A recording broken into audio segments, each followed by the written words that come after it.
700 miles away from New York City, where the towers burned and fell, a family in Tell City, Indiana, was forever changed on 9/11. Their beloved sister, aunt, and daughter was taken away. Stacey Peak is still deeply missed by her family and the community. Time has not changed that. 19 years ago, I met Stacey's niece, Missy Huber, and she shared with me then the bright light that Stacey was.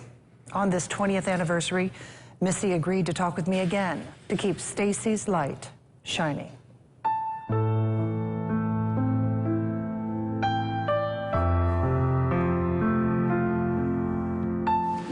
On the banks of the Ohio River in Tell City, Indiana, sits a bench and a bird bath along a quiet path. There's a picture, a simple inscription, a poem. It's a humble tribute to a hometown girl who left the small town behind. She was just a spicy thing. To make her mark in the Big Apple. You know, and she had so much zest for life, and that's what took her to New York. Only to have her hopes, dreams, and her life cut short on 9/11. She lived her dream to the fullest, and she paid dearly for that. That morning in 2001, Stacey Peak was at work as a trader on the 105th floor of the World Trade Center. Stacey's niece, Missy Huber, was back in Tell City on her way to work when her mom called. And said that there was a fire in the building.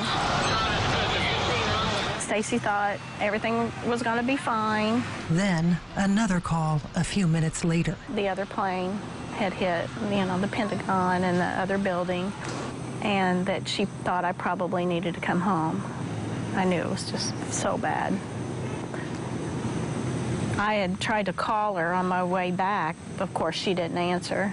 Missy remembers her family huddled around the TV. Again, for those of you who are just joining us, you are looking at live pictures of the World Trade Center. That is Tower 1 on your screen right now. 2 separate planes have hit the World Trade Center. Holding out hope for a miracle.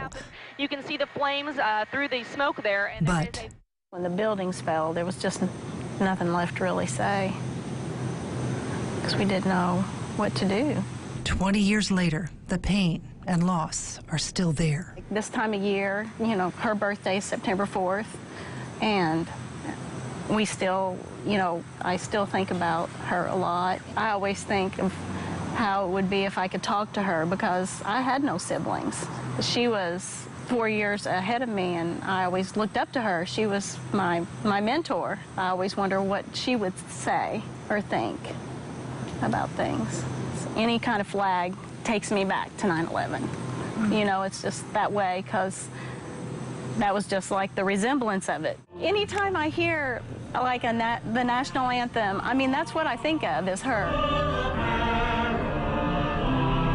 It's hard to like disassociate, because that's all I ever thought about was the ash and then her. I always thought that if they ever caught him, which they did, that would ease my pain. On May 2nd, 2011, Missy got the news she'd been waiting for. That the United States has conducted an operation that killed Osama bin Laden, the leader of Al-Qaeda. The mastermind of 9/11 was shot and killed in Pakistan. Osama bin Laden, the man who caused the death of Stacey and thousands of other Americans, was dead himself. After a firefight, they killed Osama bin Laden and took custody of his body. But the feeling she'd hoped for never came. But that really doesn't change things. It doesn't make you feel any better, because the person's still gone. Yeah. So life must go on. Have you found peace with all of this? Yeah, I'm not as angry as I once was. Time helps heal the edges of your broken heart.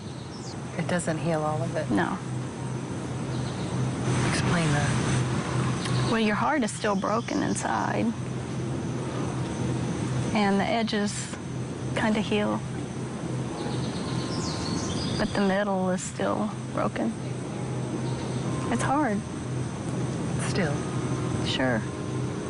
Because she should be here. No, she should still have been here with me. At the top of a hill in Tell City is another, more private and personal memorial. It's a headstone placed next to Stacy's mother, Missy's grandmother. Although Stacy isn't there, it's where Missy feels close to her and comes to talk. Because sometimes we can get busy with our lives and forget what's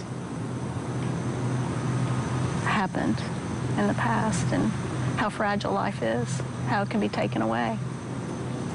So you just got to live each day at your best.